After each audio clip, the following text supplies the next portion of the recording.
So hello everyone, welcome to my channel commerce notes. आज हम इस वीडियो में security analysis and portfolio management जो आपका बीकॉम फोर्थ सेमेस्टर का सब्जेक्ट है उसका एक 15 मार्क्स का previous year based question answer करने जा रहे हैं, जो कि बहुत ही ज़्यादा इंपॉर्टेंट है और एग्जाम में आपको बहुत बार आया है 5 और 15 दोनों मार्क्स में। और 15 मार्क्स में तो ये पूछा ही जाता है। आ जाएगा कैसे करना है कंसेप्ट इस वीडियो में हम समझेंगे। अगर आप चैनल पर नए हो तो चैनल को सब्सक्राइब कर लेना, वीडियो पसंद आती है तो लाइक करके अपने फ्रेंड्स के साथ शेयर भी करना है जिनका भी ये सब्जेक्ट है। इससे पहले हमने ऑलरेडी प्लेलिस्ट बनाई है जिसमें हमने बहुत सारे क्वेश्चन आंसर्स कर लिए हैं। अगर आपने अभी तक नहीं देखा तो इस वीडियो के डिस्क्रिप्शन बॉक्स में आपको प्लेलिस्ट का लिंक मिल जाएगा, आप वहां से जाके देख सकते हैं। और टेलीग्राम का लिंक भी हर एक वीडियो के डिस्क्रिप्शन में होता है, तो आप उसको ज्वाइन कर सकते हैं अपडेट्स के लिए। कोई भी वीडियो किसी भी सब्जेक्ट से बनती है सबसे पहले उसको वहां पर शेयर कर दिया जाता है। तो स्टार्ट करते हैं हम आज का क्वेश्चन है हमारा, what is fundamental analysis, explain various tools of fundamental analysis. तो आपको भी ये पता होगा, आपने अगर प्रीवियस ईयर क्वेश्चन आंसर्स देखे होंगे डीपीटी में, कि ये जो क्वेश्चन है ये बहुत ही बार आपको आया है कि भाई फंडामेंटल एनालिसिस क्या होता है बताओ, एंड कौन कौन से टूल्स हैं फंडामेंटल एनालिसिस करने के लिए। ठीक है, तो आ जाएगा कैसे करना है समझते हुए चलते हैं इस वीडियो में। तो सबसे पहले आपको फंडामेंटल एनालिसिस पूछा है, तो फंडामेंटल एनालिसिस क्या होता है हम वही डिस्कस करते हैं। तो देखो, फंडामेंटल एनालिसिस पहले तो एक मेथड है।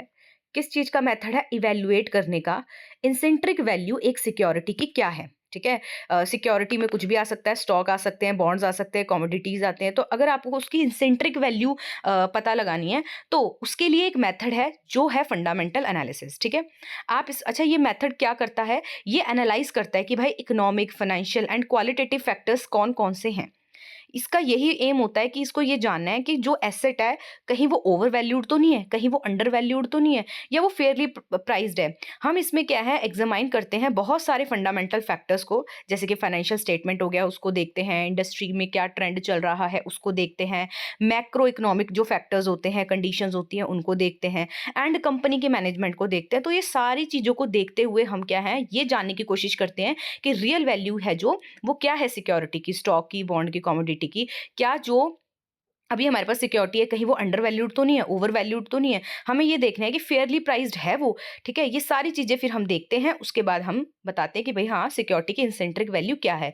तो ये जानने की जब हम कोशिश करते हैं, ये जब हमें समझना होता है तो उसके लिए ये मेथड है फंडामेंटल एनालिसिस। ठीक है, फंडामेंटल एनालिसिस प्राइमरली यूज किया जाता है लॉन्ग टर्म इन्वेस्टमेंट डिसीजन जब आपको लेना है। तो एक कंपनी फंडामेंटल एनालिसिस कब करती है? जब उसको लॉन्ग टर्म डिसीजन लेना है। और कौन सा लॉन्ग टर्म डिसीजन लेना है? इन्वेस्टमेंट का। As it focus on understanding, क्योंकि इसकी हेल्प से हम क्या है अंडरस्टैंड कर सकते हैं कंपनी के फाइनेंशियल हेल्थ को, प्रॉफिटेबिलिटी को, ग्रोथ पोटेंशियल को। ये सारा अगर हमें जानना है तो हम क्या है फंडामेंटल एनालिसिस कर सकते हैं। ठीक है, तो स्टार्ट करते हैं। यहाँ पे आपसे पूछे हैं टूल्स क्या है फंडामेंटल एनालिसिस के। तो देखिए, फंडामेंटल एनालिसिस है जो ये ब्रॉडली डिवाइड, अगर हम इसको टूल्स में देखें तो दो टाइप में हम पढ़ सकते हैं इसको। एक होता है क्वांटिटेटिव टूल्स और दूसरा होता है क्वालिटेटिव टूल्स। अब क्वांटिटेटिव टूल्स होते हैं जो क्या है किस बेसिस पे होते हैं? फाइनेंशियल डाटा के बेसिस पे हम देखने की कोशिश करते हैं। एंड क्वालिटेटिव टूल्स क्या होते हैं? जब हम नॉन फाइनेंशियल फैक्टर्स को देखते हैं। तो सबसे पहले हम वन बाय वन डिस्कस करते हैं, और फर्स्ट है हमारा quantitative tools of fundamental analysis कौन कौन से हैं। तो सबसे पहले तो ये जो टूल्स हैं ये फोकस करते हैं कि हमें फाइनेंशियल स्टेटमेंट्स को देखेंगे, हम रेशियोज को देखेंगे, और जो भी न्यूमेरिकल डाटा है इन सबको देखेंगे कंपनी की फाइनेंशियल पोजीशन को एक्सेस करने के लिए। जो कंपनी की फाइनेंशियल पोजीशन है उसको जानने के लिए हम क्या है फाइनेंशियल स्टेटमेंट्स का यूज़ करते हैं, रेशियोज का यूज़ करते हैं, और नंबर जो भी न्यूमेरिकल डाटा हमारे पास अवेलेबल होता है उसका हम यूज़ करते हैं। तो सबसे पहले है फाइनेंशियल स्टेटमेंट की एनालिसिस करना। अब फाइनेंशियल स्टेटमेंट की एनालिसिस करने में हम क्या क्या चीज़ों की एनालिसिस करते हैं? इनकम स्टेटमेंट देखते हैं हम कंपनी की, बैलेंस शीट देखते हैं, एंड कैश फ्लो स्टेटमेंट देखते हैं। इनकम स्टेटमेंट में हम ये जानने की वो करते हैं कि भाई रेवेन्यू क्या है, एक्सपेंस क्या है, नेट प्रॉफिट क्या है कंपनी का, प्रॉफिटेबिलिटी क्या है। ठीक है, बैलेंस शीट में हम एनालाइज करते हैं कंपनी के एसेट्स को, लाइबिलिटीज़ को, जो शेयर होल्डर इक्विटी है ये देखते हैं, हम इवेल्युएट करते हैं फाइनेंशियल स्टेबिलिटी को। फिर है कैश फ्लो स्टेटमेंट। इसमें हम कैश इनफ्लो देखते हैं, आउटफ्लो देखते हैं, लिक्विडिटी को जानने की कोशिश करते हैं इसमें हम। फिर सेकंड है फाइनेंशियल रेशियोज। बहुत सारी रेशियोज हैं हमारे पास, जैसे प्रॉफिटेबिलिटी रेशियोज होगी जिसमें हम क्या है कंपनी की एबिलिटी देखते हैं जनरेट करने की, प्रॉफिट क्या है। ठीक है, और इसके अंदर कौन कौन सी रेशियोज हमारी हेल्प करती हैं? जैसे रिटर्न ऑन इक्विटी हो गया, नेट प्रॉफिट मार्जिन रेशियो हो गया, रिटर्न ऑन एसेट्स रेशियो हो गया। लिक्विडिटी रेशियोज क्या होती हैं?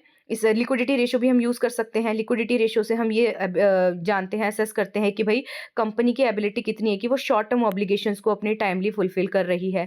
इसके अंदर हम कौन-कौन सी रेशियोज़ की हेल्प ले सकते हैं? करंट रेशियो हो गया, क्विक रेशियो हो गया। फिर आती है हमारी सॉल्वेंसी रेशियोज़। इसमें हम लॉन्ग टर्म फाइनेंशियल स्टेबिलिटी अगर जाननी है कंपनी की, तो हम सॉल्वेंसी रेशियोज़ यूज़ करते हैं, जिसमें हम debt to equity ratio use करते हैं, इंटरेस्ट कवरेज रेशियो यूज़ करते हैं। फिर हमारी कुछ एफिशिएंसी रेशियोज़ भी आती है।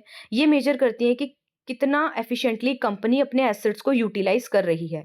इसके अंदर हम कौन-कौन सी रेशियोज़ की हेल्प लेते हैं? टर्नओवर रेशियो हो गई, इन्वेंटरी टर्नओवर रेशियो हो गई, एसेट टर्नओवर रेशियोज़ हो गई, है ना? फिर आता है वैल्यूएशन रेशियोज़ भी होती हैं। ये हमें हेल्प करती हैं ये जानने में कि जो स्टॉक है वो ओवर वैल्यूड या अंडर वैल्यूड तो नहीं है। अब इसमें कौन-कौन सी रेशियोज़ हम यूज़ करते हैं? प्राइस टू अर्निंग रेशियो, ठीक है? Price to book ratio, earning per share ratio, ये सारी हम देखते हैं। फिर आते हैं हमारे इकोनॉमिक इंडिकेटर्स, जिसमें हम जीडीपी ग्रोथ रेट देखते हैं, जो कि शो करता है ओवरऑल इकोनॉमिक ग्रोथ क्या है।